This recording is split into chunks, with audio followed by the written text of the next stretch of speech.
और आइए खबरों को विस्तार से देखेंगे। बाराबंकी में एबीवीपी कार्यकर्ताओं पर लाठीचार्ज मामले में रिपोर्ट सरकार को सौंपी गई है। सीएम योगी के आदेश पर यह पूरी जांच हो रही है।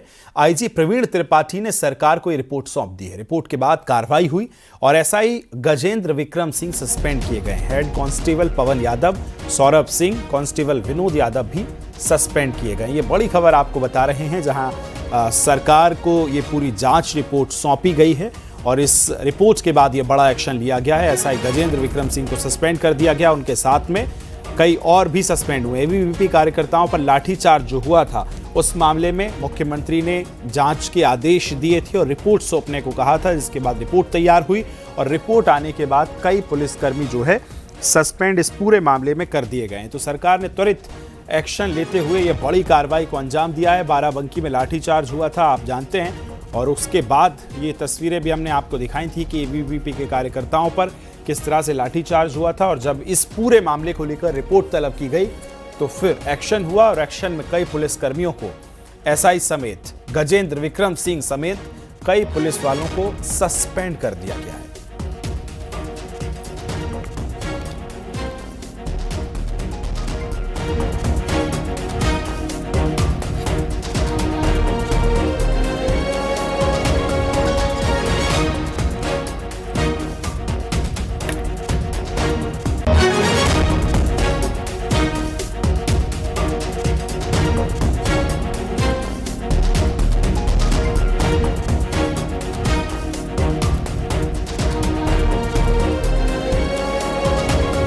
तो सीधा चलेंगे, खबर को विस्तार लेंगे। लखनऊ से मेरे सहयोगी राजीव सिंह जुड़ गए। राजीव, जरा बताइए, पूरी जांच चल रही थी, रिपोर्ट तैयार हो रही थी और उसके बाद ये कार्रवाई हुई है।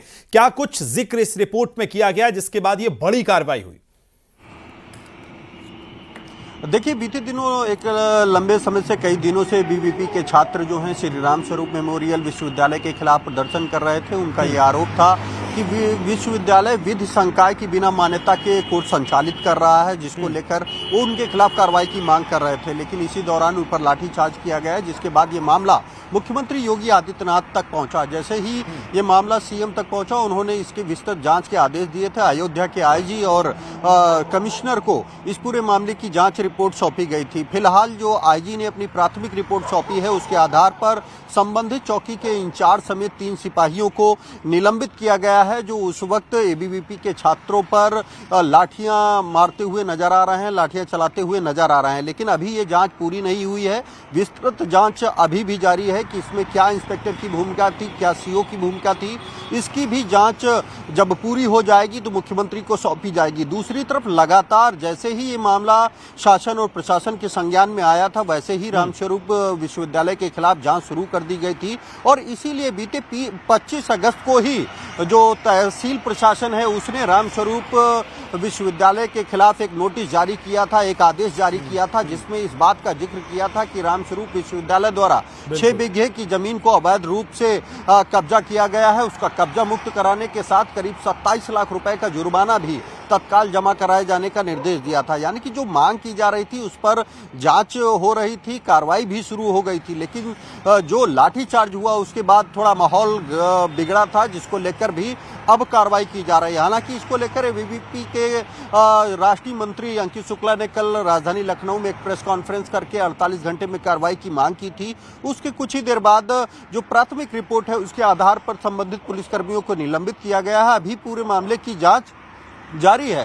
पहले ही जो उत्तर प्रदेश राज्य उच्च शिक्षा परिषद है उसके द्वारा विश्वविद्यालय के खिलाफ एफआईआर दर्ज कराई गई है। उसमें इस बात का जिक्र किया गया है कि विश्वविद्यालय के पास विधि संकाय की जो मान्यता है वो नहीं थी, उसके बावजूद वो 3 वर्षों में लगातार एडमिशन ले रहे थे, परीक्षाएं करा रहे थे, जिसके लिए गंभीर धाराओं में श्री राम स्वरूप मेमोरियल विश्वविद्यालय के खिलाफ एफआईआर दर्ज कराई। फिलहाल बड़ा एक्शन हुआ है। बहुत शुक्रिया राजीव, तमाम जानकारी साझा करने के लिए।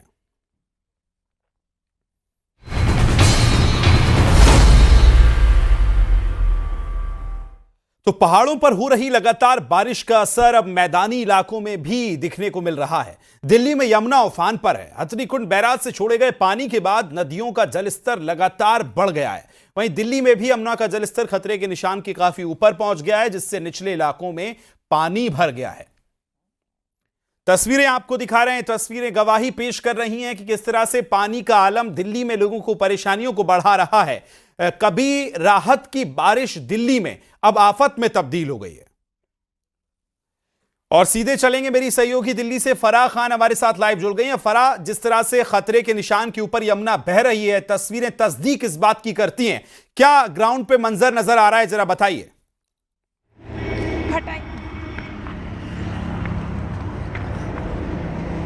आवाज सुन पा रही है? अगर ग्राउंड की बात की जाए तो दिल्ली, जी बिल्कुल, अगर ग्राउंड की बात की जाए तो दिल्ली पूरी तरीके से जलमग्न हो गई है। और ऐसे इलाके जो पॉश इलाकों में आते हैं, देखिए इस वक्त मैं ISBT के सामने जो है ये एक पॉश इलाका, आप देखिए यहाँ पर बड़ी बड़ी कोठियाँ बनी हुई हैं, आपको दिख रही होंगी, लेकिन आप देखिए ये सब कोठियाँ पानी में डूब गई हैं। मैं जहाँ खड़ी थी वहाँ तक पैरों तक पानी आ रहा था। और अंदर की अगर बात करें तो पानी इतना है कि बहुत ज़्यादा डीप लेवल का पानी है। तो जिस तरीके से लगातार जो वाटर लेवल बढ़ता जा रहा है वो बहुत ज़्यादा मुश्किल पैदा कर रहा है, क्योंकि हमने ये भी देखा कि दिल्ली सचिवालय तक पानी पहुंच गया था। पॉश इलाकों में पानी जा रहा है। यमुना बाज़ार, यमुना खादर जो है वो सबसे ज़्यादा प्रभावित इलाके हैं। लेकिन अभी के लिए राहत की बात यह है कि वाटर लेवल थोड़ा सा कम हुआ है, यानी 207.4 के करीब पहुंचा है। और 8 बजे तक ये अनुमान लगाया जा रहा है कि थोड़ा सा और कम होगा, लेकिन फिर भी खतरे के निशान से बहुत ज़्यादा जो है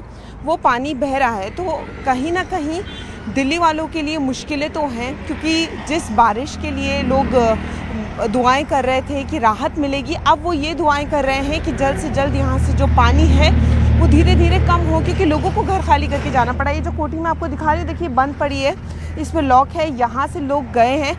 यही हाल यमुना बाज़ार, यमुना खादर का हो रहा है। तो लोगों के लिए बहुत मुश्किलें हो रही हैं अपना सामान छोड़ के जाना, क्योंकि देखिए यहाँ से कोई कैसे निकलेगा, इतना पानी है, लोगों के लिए बहुत मुसीबतें हैं। और आगे तक मैं चाहूँगी मेरा कैमरा पर्सन पैन करके दिखाएं, ये पूरा आलम आप देख सकते हैं कि पानी इसी तरीके से भरा हुआ है।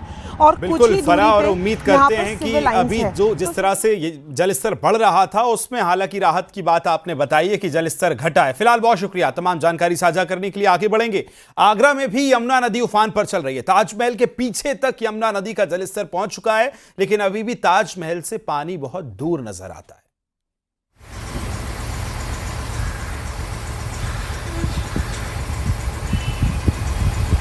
तस्वीरें आप देख रहे हैं किस तरह से विकराल रूप में यमुना जो है वो नजर आ रही है। ताजमहल का दीदार आप इस तस्वीर में कर सकते हैं, लेकिन जलस्तर लगातार बढ़ रहा है। हालांकि ताजमहल से अभी पानी की दूरी बहुत है।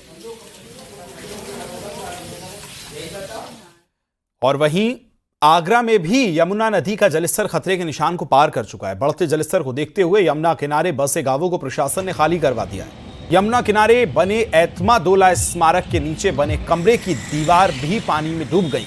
बाढ़ चौकियों को अलर्ट रहने के निर्देश दिए गए।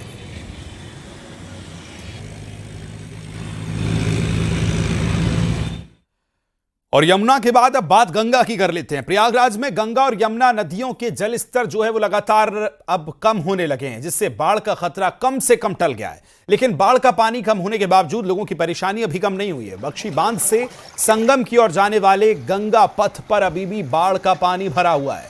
तेज हवाओं के चलते गंगा में उठ रही समुद्र जैसी ऊंची ऊंची लहरें लोगों को डरा रही हैं। हालांकि हथनीकुंड बैराज से 2,38,751 क्यूसेक और कानपुर बैराज से 3.5 लाख क्यूसेक पानी छोड़ा गया है, जिसके आने के वाले दिनों में बाढ़ का खतरा एक बार फिर मंडरा सकता है। सर, प्रयागराज बहुत अच्छा लग रहा है और इस समय तो मैं सारे प्रयागराज वालों को न्यूज़ देना चाहिए, आप अपनी फैमिली को लेके आइए और आपको बाहर कहीं जाने की, समुद्र देखने की जरूरत नहीं है। अपने प्रयागराज में आप समुद्र की फीलिंग एहसास कर सकते हो। बहुत अच्छा, बहुत तेज लहरें हैं। हम लोग महाराष्ट्र में ये ऐसा समुद्र देखे थे बॉम्बे में, और अभी मैंने ये चीज अभी महसूस किया है प्रयागराज। गोरखपुर में भारत की समक्ष राष्ट्रीय सुरक्षा की चुनौती विषय पर सेमिनार का आयोजन हुआ है। इस कार्यक्रम में सीएम योगी के साथ CDS अनिल चौहान भी शामिल होने वाले हैं। युग पुरुष ब्रह्मलीन महंत दिग्विजय नाथ महाराज की 56वीं और राष्ट्र संत ब्रह्मलीन महंत अवैधनाथ जी महाराज की 11वीं पुण्यतिथि सप्ताह समारोह के मौके पर सुबह 10 बजे तक महंत दिग्विजय नाथ सभागार में भारत की समक्ष राष्ट्रीय सुरक्षा की चुनौतियों विषयों पर सेमिनार का आयोजन होना है। मुख्यमंत्री योगी आदित्यनाथ के साथ CDS अनिल चौहान भी इस कार्यक्रम में शामिल होने वाले हैं।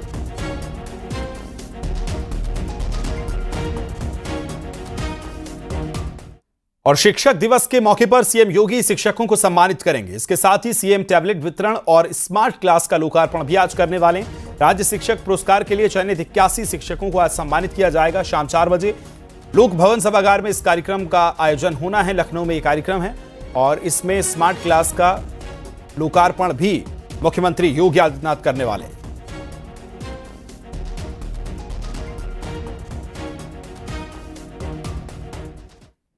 प्रयागराज से खबर मिल रही है, जहां अवैध प्लॉटिंग और अवैध निर्माण के खिलाफ प्रयागराज विकास प्राधिकरण का एक्शन जारी है। जोन संख्या 2 में प्लॉटिंग जो है बुलडोजर वाली कार्रवाई इस प्लॉटिंग पर हुई है।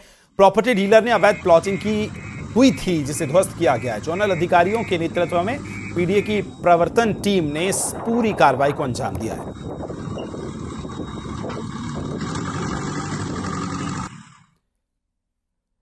इधर नोएडा अथॉरिटी ने बिल्डर्स के खिलाफ बड़ी कार्रवाई की है। नोएडा अथॉरिटी ने 3 बिल्डर्स के खिलाफ कार्रवाई करते हुए जिला प्रशासन को पत्र लिखा है। जिला प्रशासन आरसी यानी रिकवरी सर्टिफिकेट को जारी कर वसूली के लिए कहा गया है। सेक्टर 78 के महागुण रियल एस्टेट पर 116.96 करोड़ बकाया है। सेक्टर 77 के प्रतीक रियल प्राइवेट लिमिटेड पर 162.27 करोड़ रुपए बकाया है। सेक्टर 120 के प्रतीक रियल जो रियल्टर्स हैं प्राइवेट लिमिटेड, उन पर भी 74.18 करोड़ रुपए का बकाया है। कई बार नोटिस भेजे जाने के बाद भी बिल्डर ने बकाया जमा नहीं किया है। ये बिल्डर कोविड पीरियड का भी फायदा ले चुके हैं। 25% बकाया भी इन्होंने अभी तक जमा नहीं किया है।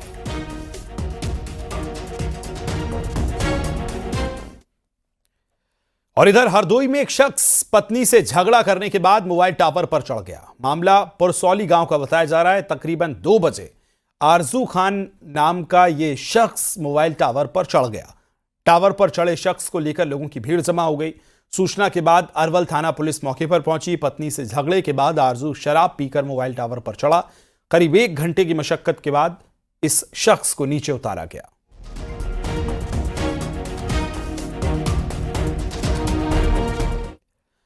इधर बरेली पुलिस ने बांग्लादेशी डॉक्टर्स को गिरफ्तार किया है, जो पिछले कई सालों से बरेली में छिपकर रह रहा था। बांग्लादेशी डॉक्टर 2017 में 1 साल के वीजा पर भारत आया था और जुलाई 2018 में उसका वीजा एक्सपायर हो गया, मगर इसके बावजूद भी बांग्लादेशी डॉक्टर बरेली में ही रहा था। पुलिस ने मुखबिर की सूचना पर बांग्लादेशी डॉक्टर को गिरफ्तार किया। पुलिस ने इसके पास से फर्जी Aadhaar card, PAN card, voter ID card समेत तमाम फर्जी दस्तावेज बरामद कर। उर्फ राजमंडल जो कि 30 वर्षीय है, वर्ष 2017 से वीजा बनवाकर बरेली में आया था। जून 2018 तक बरेली में आवासित था। उसके बाद वीजा एक्सपायर होने के बाद वापस बांग्लादेश चला गया था। पुनः चोर रास्ते से आकर फर्जी Aadhaar card, voter card, PAN card बनवाकर दिल्ली में आवासित हुआ और 2021 में ग्राम बलिया, थाना फतेहगंज पश्चिमी में आकर पुनः आवासित हो गया, जहां ये बंगाली डॉक्टर के रूप में रह रहा था, जहां आज हमारी पुलिस टीम ने इसको गिरफ्तार किया है। उक्त अभियुक्त के पोजीशन से एक फर्जी आधार कार्ड, एक वोटर आईडी कार्ड तथा एक पैन कार्ड मिला है। वाराणसी के केंट रेलवे स्टेशन पर पार्सल घर में शराब की बड़ी खेप पकड़ी गई। शातिरों ने अचार के कंटेनर यानी टीन के डिब्बों में शराब छिपाई हुई थी। कुछ रुई के टुकड़े और फिर अचार और उसके नीचे शराब की बोतलें टीम को मिली हैं। 100 से ज्यादा शराब की बोतलें जब्त की गई हैं।